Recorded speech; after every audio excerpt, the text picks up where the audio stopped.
So, hello everyone. First of all, let me introduce myself. I am Yash Gangwar, a second year undergrad from India.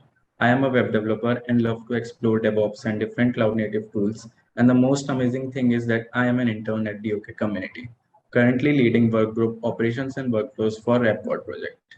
You can reach out to me on my socials. Would really love to connect with you all. So let's come to our topic. Today, I'm gonna talk about operators and discuss about different ways to build an operator and which one is for you to adopt. So let's first understand the problem that led to development of operators concept. So the conventional wisdom of Kubernetes earlier days was that it was very good at managing stateless applications. But for stateful applications such as databases, it wasn't such an open and shut case.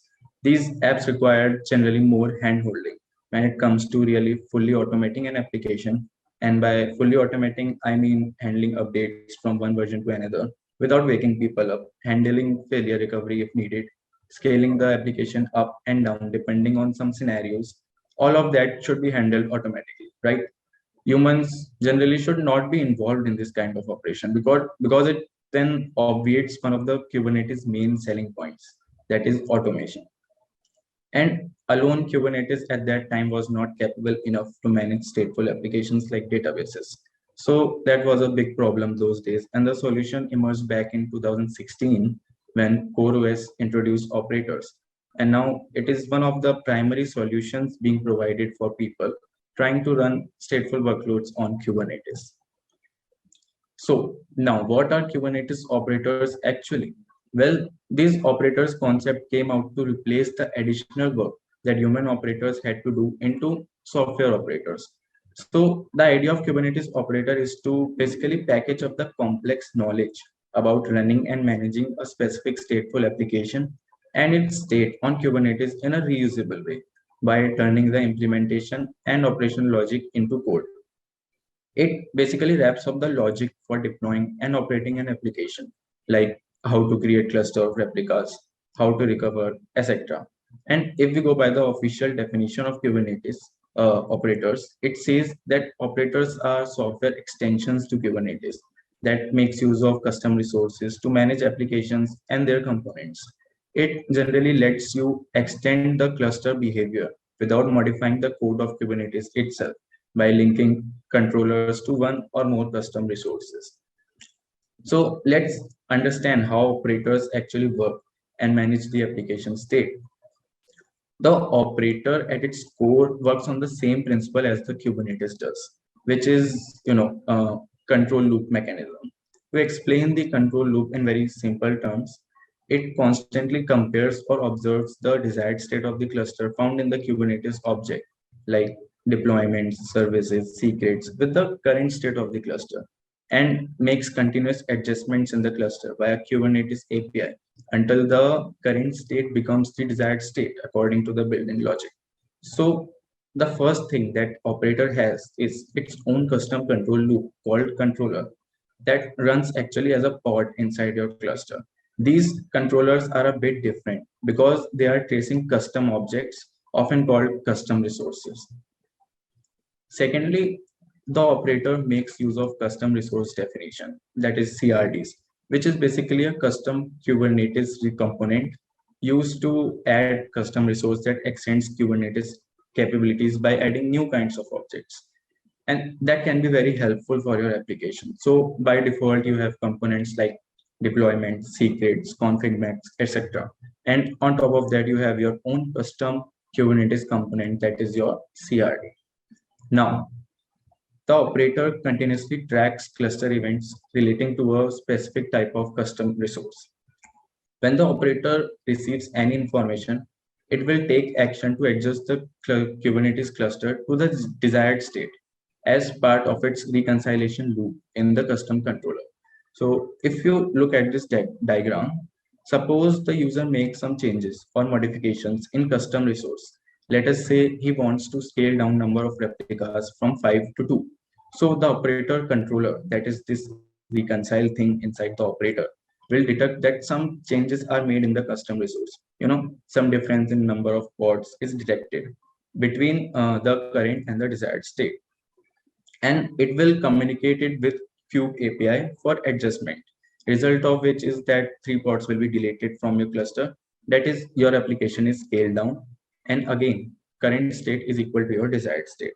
So this is how operator manages the state and life cycle of stateful applications running on Kubernetes.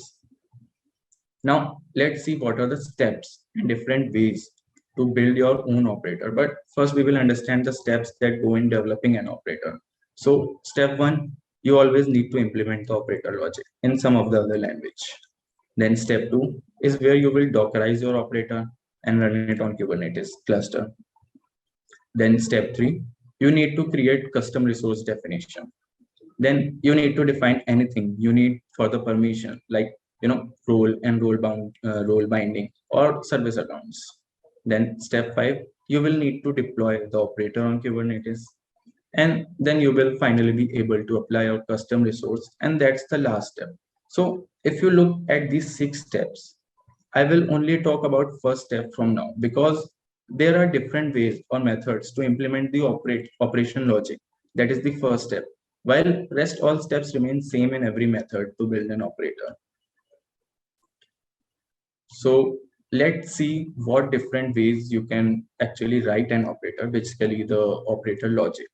So first method is using operator SDK along with either Helm or Ansible or Golang. Now, what is operator SDK? So operator SDK is a framework that uses the controller runtime library to make writing operators easier. Basically, it provides the tools to build, test, and package operators. First, let's see how these 3 methods of operator SDK differ when it comes to operator maturity level. So operators come in different maturity levels in regards of their lifecycle management capabilities for the application or workload they deliver. So as you can see here, there are 5 levels of maturity. So making an operator using Helm is very easy. You define everything with Kubernetes configuration in a declarative manner. But Helm is very limited as compared to other solutions. As you see here, it only covers the first 2 levels of maturity, that is basic install and seamless upgrades. So you can't write too much custom code and logic using Helm and operator SDK. So if you need some more complex operators, you will need either Ansible or Go, because they hit generally all 5 levels of maturity that the operator can have.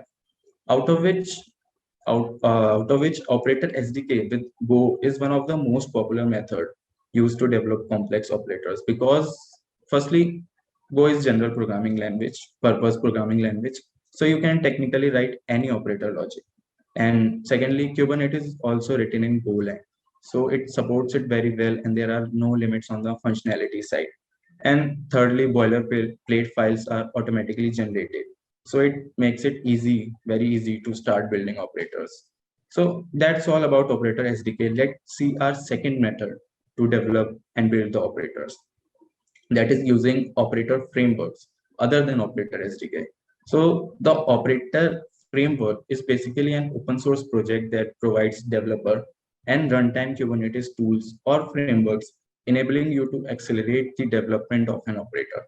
So these are some operator frameworks available on the internet, out of which KOF is one of the most popular one. But a thing to note here is that these are generally less developed and popular than operator SDK, because there are no such things like boilerplate generation and project scaffolding. So like it is kind of very complicated to use them to build operators. Then comes our third method, that is using pair programming language. Like operator is nothing more than an application, usually Dockerized and running in your Kubernetes cluster, that basically interacts with your Kubernetes API. So you can write it in any language. Rust is the one that is somehow popular nowadays. So it's like if your organization wants to just stick to one language for every project, or if your tool is written in Java. So obviously operators written in Java will provide better interaction, and there are no limits on functionality. So in those cases, you can use bare programming language, but you have to write so many lines of code always for implementing any logic. Now, you might be confused. There are so many methods. How to choose which tool or method you should use. For that, I have some hints that might help you making your decision. So hint one, if you already have a Helm chart for your software and you don't need any complex capability levels, or if you want to create your operator quickly, then you can go with Operator SDK with Helm. Hint two, if you want complex features and be flexible about any future implementations, then you can use Operator SDK with Go. If you want to keep single programming knowledge for your organization and a popular operator framework exists for your language, then you can go with operator framework. If you want to keep single programming knowledge for your organization and a popular framework doesn't exist for your language, then go with their programming language. And if none of them mentioned, then without any doubt, go with Operator SDK and Go, because it is most widely used language for developing operators. As you can also see in this pie chart, it is used by many operators. So why we are actually developing operators for databases? In September 2021, a survey was conducted over 500 Kubernetes users to understand the benefits and challenges of running stateful workloads on Kubernetes, in which lack of quality operators was cited as the number one reason preventing some from using Kubernetes for stateful workloads, which is also because of lack of qualified talent. And as you can also see in this graph, and you also know that DoK is a learning community where we all want our members to learn and contribute together. So we have a working group, operations and workflows, and a dedicated repo called database operators that is heavily focused on developing operators for databases like Cassandra, Postgres, MongoDB, etc. Although operators for these databases already exist, but we have some custom need because we will be integrating it with our RapGod API project. And also we will be developing them together with our team from scratch. We will have weekly meetings so that everyone learns how to build and work with operators together. So here are some blogs and videos that help me a lot and will also help you to better understand the operator concept in Kubernetes. And this whole PPT will be shared to you, so you don't need to worry about that all. So thank you folks for listening to me. I hope I was able to provide some basic understanding about the operators. You can always ping me up on my socials, Twitter or LinkedIn. I will be very happy to connect with you all and answer questions if any.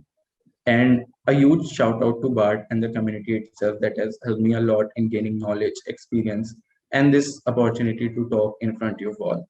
So thank you.